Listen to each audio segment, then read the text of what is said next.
Welcome to the Power of Purity podcast, the show that empowers men to experience their sexual gift in a healthier way. Now here's your host, Tony Ingracia.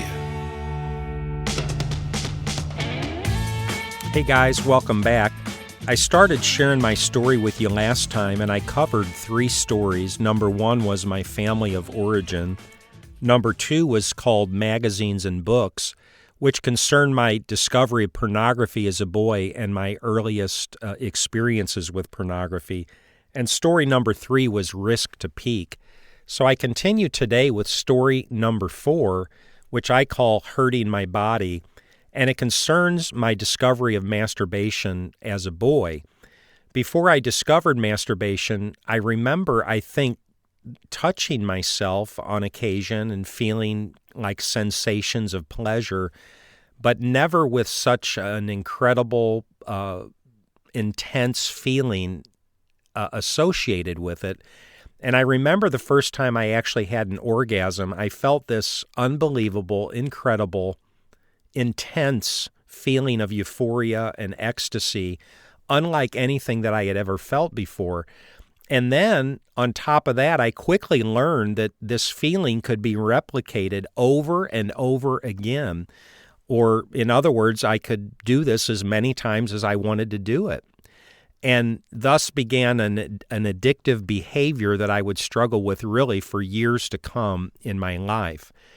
And I remember the very first time I ejaculated because I was literally terrified by the event. You see, I don't think anybody had talked to me about this. I don't remember expecting it. I didn't know what it was. And I, for real, thought that I had broken my body, that I had done something to harm myself. I'm not sure what I was thinking as a 10-year-old boy. I'm thinking maybe, if you cut yourself, blood comes out of you, right? It means something's wrong. And all I knew is something came out of my body that had never come out before. I didn't know what it was, and I thought I had broken my body. I had harmed myself. I did something I wasn't supposed to do. And because of this, I was scared, and I wanted to run to my mom and tell her, Mom, I think I broke myself. I did something. Something's wrong. I didn't know if I had to go to the doctor or go to the hospital. But at the same time, I guess I was scared to go to my mom because I didn't do it. And I can only imagine it was because of this intuitive sense of shame. I guess I knew if I go tell my mother, she's going to say, well, what were you doing? How did this happen? And how would I explain what I was doing? So I couldn't tell my mom, even though I was scared and I didn't know what to do. But here's the punchline of the story, you guys, and why I really share this story is because I continued to masturbate in the days ahead. Even though I literally thought I was harming my body, I was hurting myself, I was doing something bad.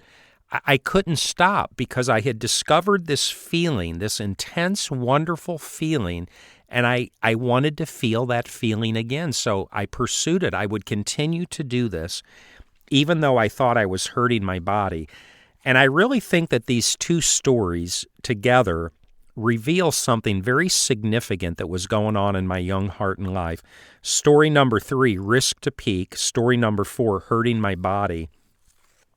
You see, I was willing to take chances with my sexuality. When I knew that I shouldn't look at the porn because I might get caught because my mother was home, and when I thought that I was hurting my body, but I continued to do this behavior anyway, you see, it speaks of me being compelled by sex. Sex was already gaining a significant power in my young life, in my young soul, and it was compelling me. It was an authority in my life. It was like taking over my life, and already sex was starting to control me instead of me controlling sex. And I think I see in these stories literally the seeds of my sexual addiction, of my inability to control sex. Already sex was gaining this authority and power in my young soul that would follow me for years to come. And that brings me to story number 5, which I call ungodly role models. And I want to talk just a little bit about about two very significant men in my life, my physical father and a man that I might call my spiritual father. You see, the way God set this thing up, guys, is that masculinity is something that's caught. It's not taught. We don't necessarily teach young boys how to be men. We don't have classes where we send a boy and say, go to this class, we're going to teach you how to be a man. The way this thing works is that boys just watch the senior male role models in their life, presumably their father, their grandfathers and uncles, older brothers, maybe friends of the family, friends in the neighborhood, cousins. Boys watch older male role models, and they learn how to be men accordingly. I like the metaphor of a spill. If you spilled a glass of milk on a table and you took a dry sponge and put it right in the middle of that spill, the sponge would very slowly just begin to soak up that spill, you see. And I think that's what a young boy's heart does. You put a boy in the midst of men, and that boy just begins to soak up masculinity. The boy is watching these men, and he's being taught, even though he doesn't know that he's being taught, and he's being taught even though the men around him might not know that they're teaching this boy lessons. But this boy is watching, and he's learning what do men talk about? What do men say? What kind of jokes do men tell? How do men look at women? How do men talk about women? You see all these different lessons that a boy begins to learn by observing the male role models in his life. Well, I want to share one specific story here concerning what I call ungodly role models, and it's just a story about rabbit hunting.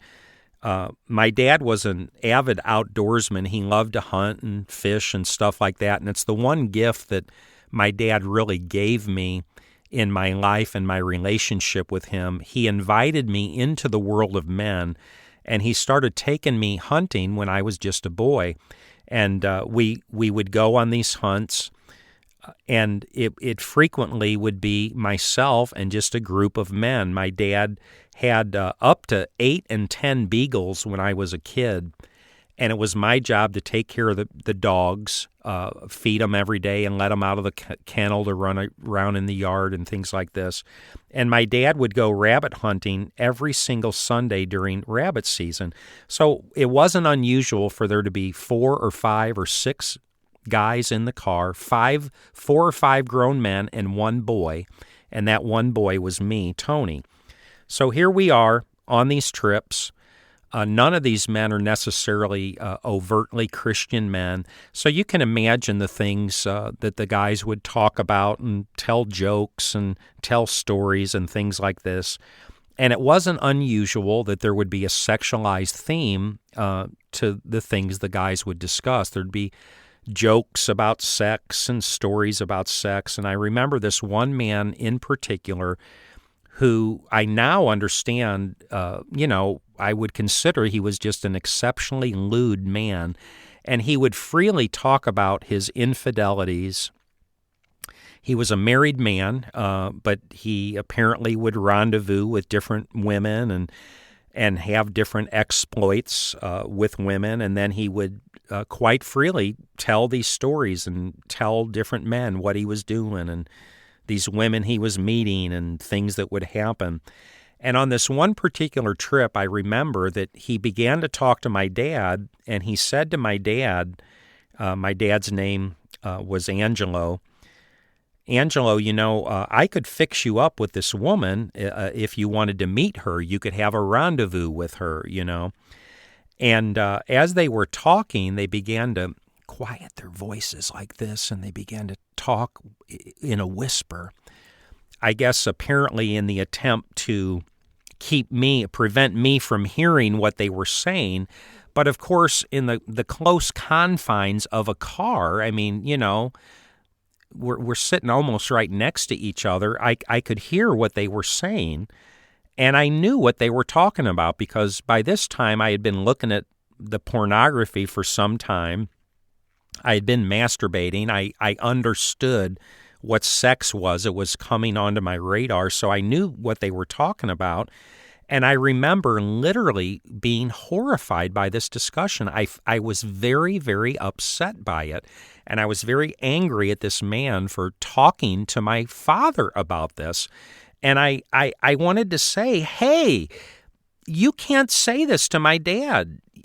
Dad, don't talk about this. You can't do this. What about Mom? I knew that this man was trying to make an arrangement for my father to meet some woman, and I was very upset by this, but I didn't know what to say. I mean, how is a young boy, 11 or 12 years old, going to confront 4 or 5 grown men? I didn't know what to say, so I simply didn't say anything, but I literally remember feeling very upset.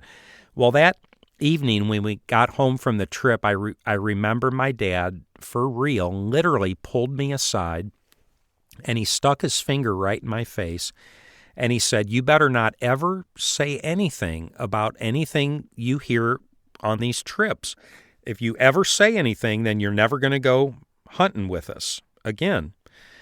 And he kind of threatened me, I guess, and I received the message, and I never did say anything to anybody.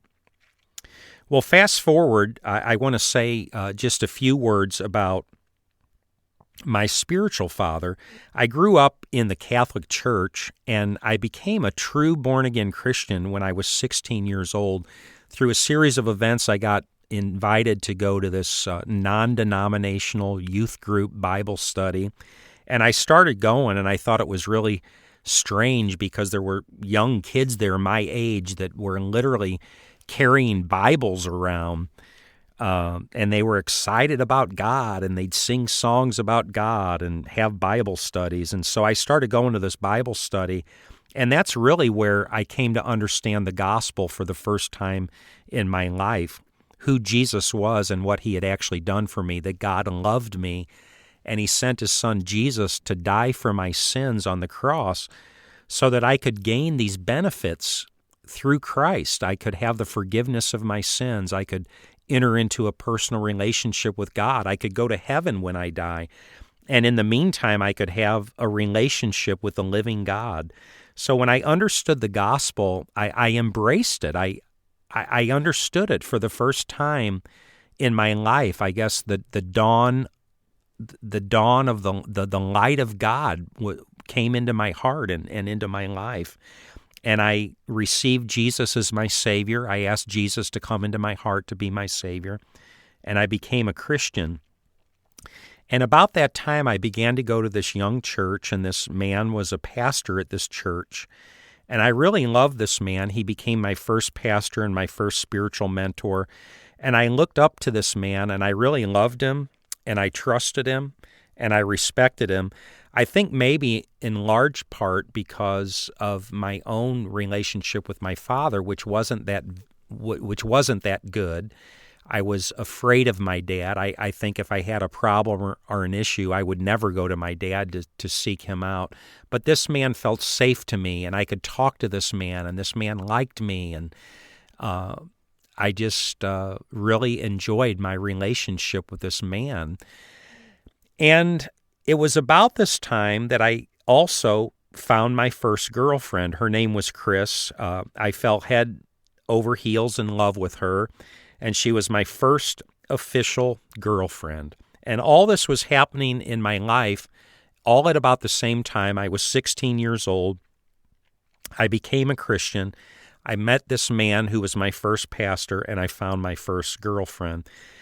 And to make a long story short, what happened is that I dated this girl all the way through my senior year in high school. And at the end of my senior year, I had decided I was going to go to Bible college.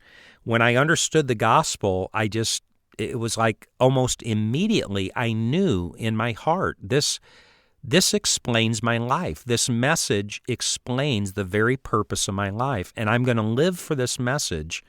I'm going to live for God. I'm going to tell people about Jesus. I just intuitively knew there was a calling on my life, and that who Jesus was going to affect me the rest of my life. So I had decided I wanted to go to Bible school after high school, and I wanted to study to go into the ministry. And so after my senior year in high school, Chris and I graduated, and I went away to Bible school for the first semester of college. Chris stayed in St. Louis.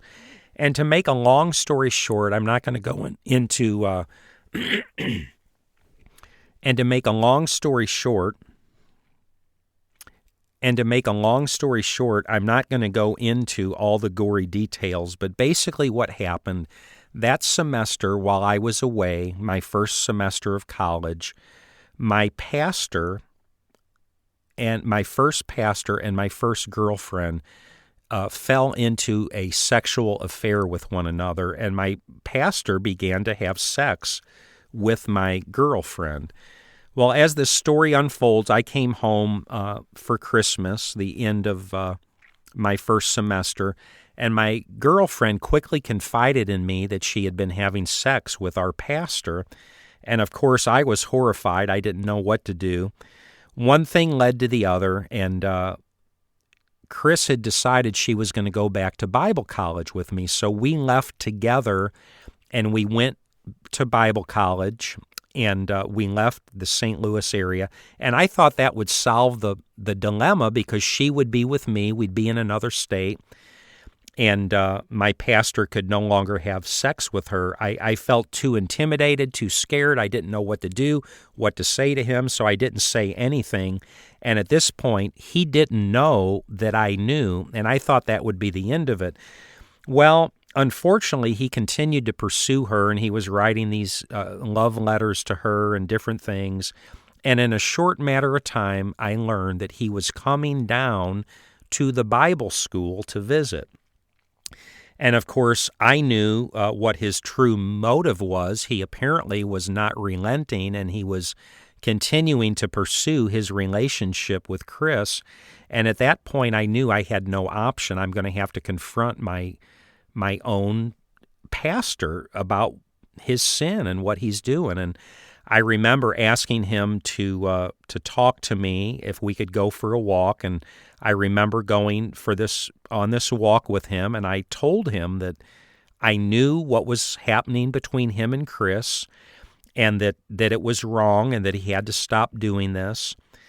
And I remember us talking, and I remember him telling me that that's why he had come down to the Bible school, so that he could terminate his relationship with her, which of course I was very suspicious of. I'm not sure that that was his true motive. But I remember him literally putting his arm around me and confiding in me and saying, "Tony, I need your confidence on this. No one can find out about this, because if they do, I could get in trouble. It could be the end of the church. A lot of people would be upset. So I need to trust you. Can I trust you with this secret? No one can ever find out about this." So it was years later that I really realized that in his own way, my pastor did to me exactly what my father did when he pulled me aside and put his finger in my face and said, "Don't tell anybody about this." My pastor was now essentially teaching me the same thing. "Tony, don't tell anybody about this. Nobody can find out about this."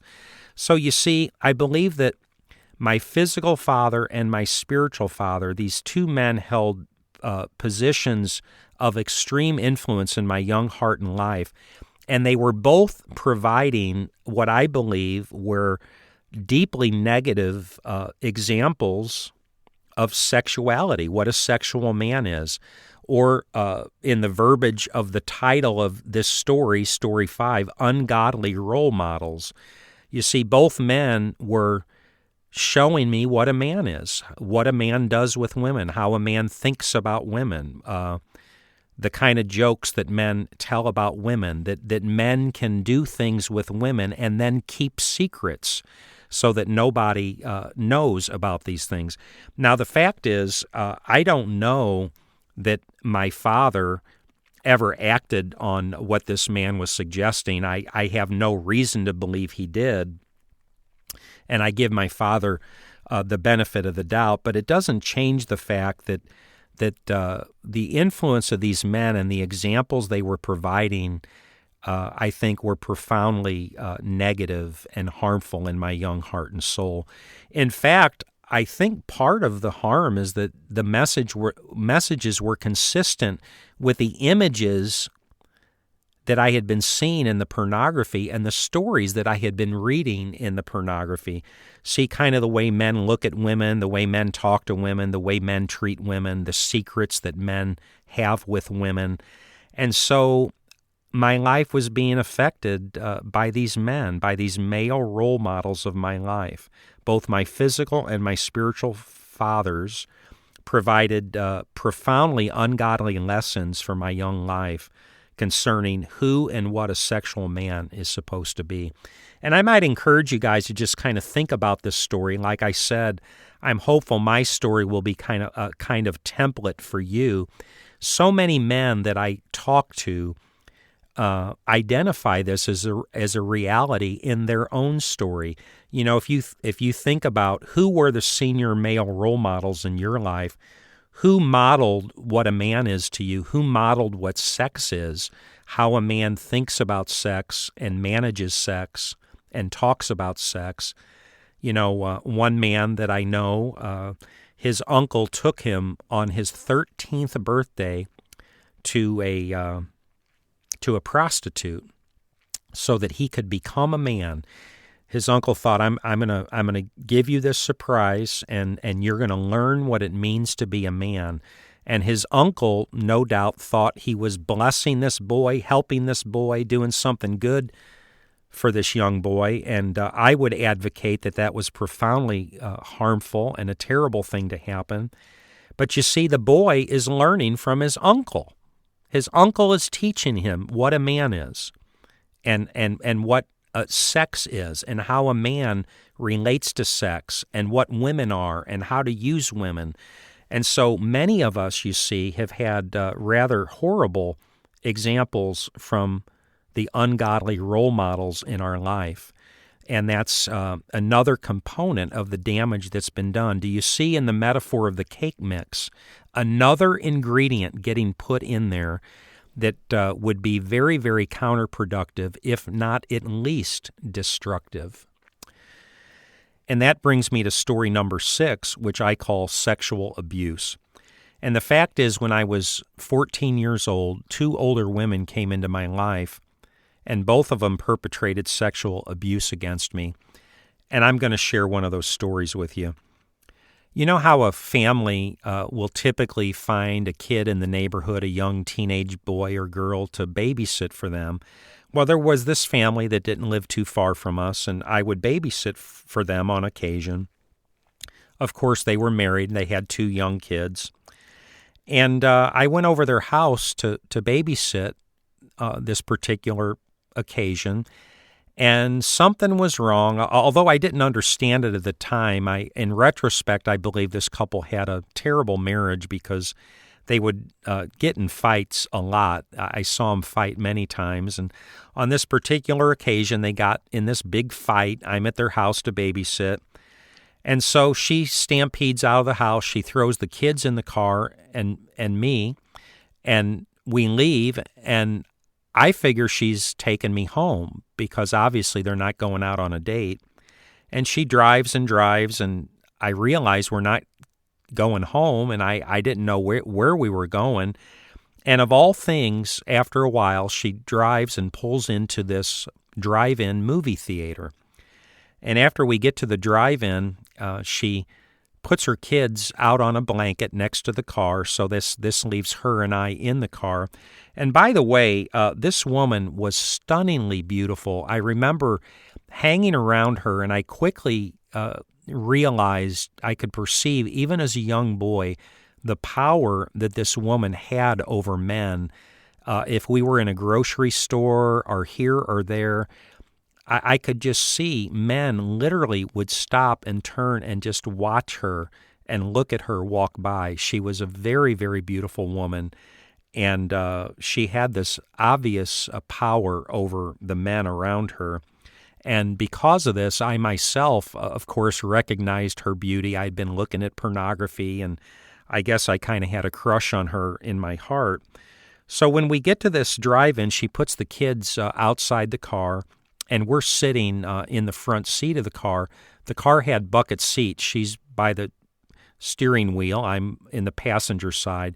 And after a bit, she says to me, I think we should get in the back seat of the car because it would be more comfortable. So she gets me in the back seat of the car, and then she says, let's scoot in the middle, sit next to me in the middle so that we can see, because the bucket seats were on each side, so we could kind of look in between the bucket seats through the windshield of the car to see the movie.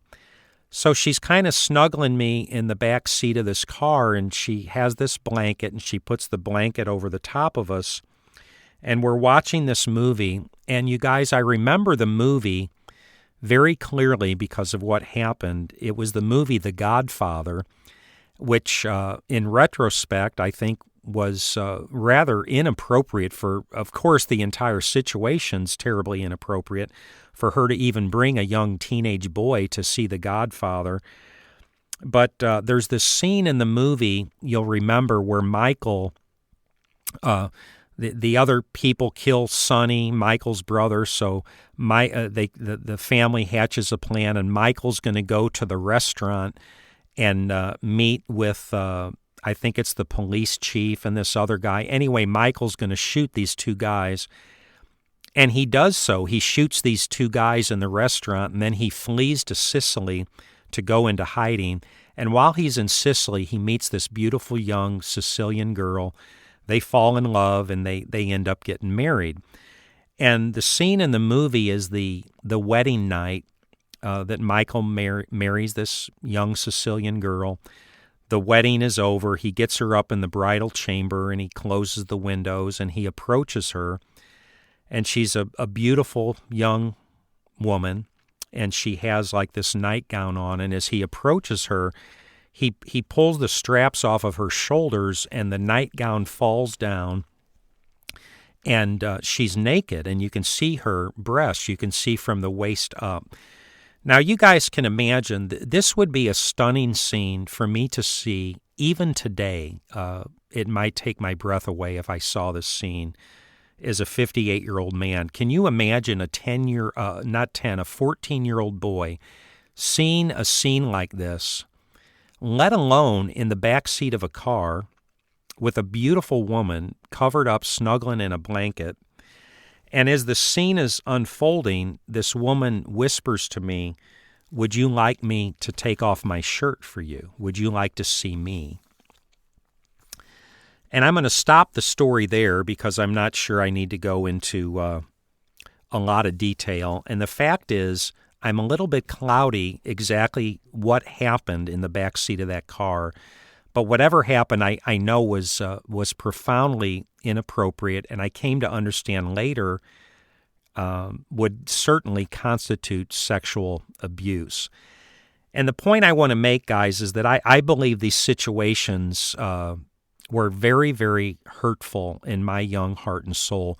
The fact is, this particular woman, this wasn't the only incident. There were at least several different incidents with her that I think were very inappropriate.